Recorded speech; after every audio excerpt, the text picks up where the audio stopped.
Hey you guys, it's Jen at Jen's Haunts, and like I mentioned in my last video, I wanted to do a Halloween cat.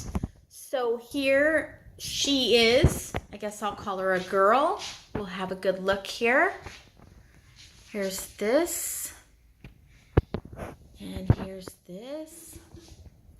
And not there's too much to see in the back, but I'll give you a look at that too. All right, so here's the back.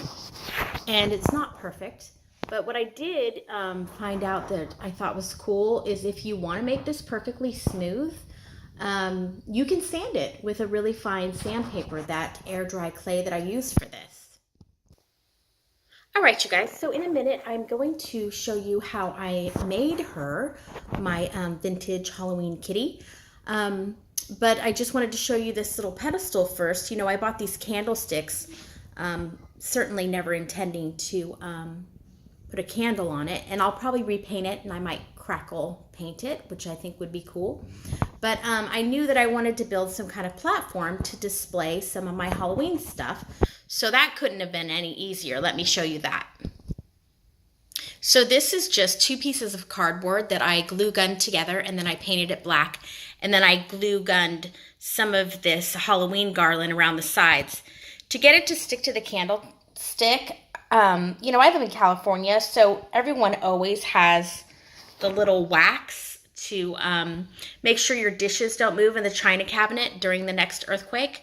So I just use the museum wax to connect that to the candlestick, and that way if I want to move it, you know, it'll come off. So I took some pictures along the way when I was making my vintage Halloween kitty, and I'll show you how this came to be. And if you want a better explanation, the video that's right behind this one, I did do a how-to for this jack-o'-lantern, and I made this one the same way. So in general, it's the same premise, except that I'll leave the balloon in there because my kitty will not be a bucket. All right, you guys, so like I've showed you before, I start with a balloon, and I build a platform, usually with cardboard, and then I start paper macheing that. These ears, I just cut, you know, newspaper up to the shape of the ears that I wanted, and then I taped them together, and then I taped them to the paper mache. And then here's the paper clay. In the video behind this one, in the how-to, I even give you my clay recipe. But I pretty much learned everything from Jay at On Hinge Productions. So if you ever want to look him up on YouTube, he's made hundreds of paper mache, paper clay, pumpkins, and stuff like that. So here it is with the clay, and you know that I used the store-bought clay that's air dry at Michael's. It's about a little over $12. It also comes in orange, which works for me. I bought this color by accident, but it worked the same, but it was a little more oily as opposed to grainy. So when it dried, it was the same, but working with it, I found it was a little more difficult. If you can get the orange color, that's better.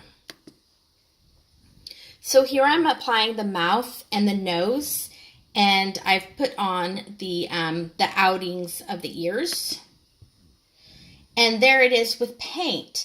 And then any detail that I put in here, I just drew it on with a pencil first. And I layered it from, you know, the white out as far as the layers of color went. So there's another picture.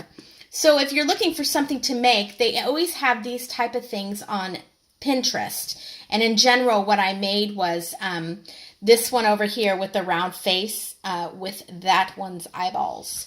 So that was how this came about. I also have one of these on my Pinterest that are owls. I would like to try to make an owl and an unhappy jack-o'-lantern. So we'll see. I'm a little intimidated by the owl. That one's pretty, you know, an in-depth kind of a project, but we'll see what I do next. And here's the whole gang.